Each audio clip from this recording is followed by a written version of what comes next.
ولا لكم. شفت في جدة ميزة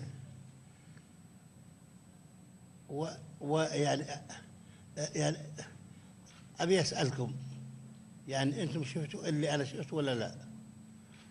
أولكم المشايخ ما شفتوها؟ ميزة وش الله؟ ها؟ وش يعني أنا أسألكم البراد في رمضان زين. صحيح، لا أسألكم غيرها. ولله الحمد جدة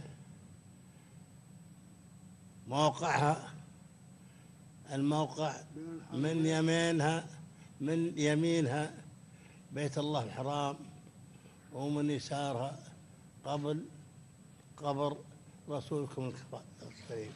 وهذه اللي أنا عندي عدد يميزها، على ما فيها من بعض المرات يعني رطوبة، ولكن إن شاء الله رطوبة ما هي إلا بخير.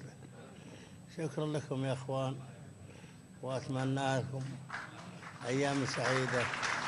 شكرا. بارك الله فيكم.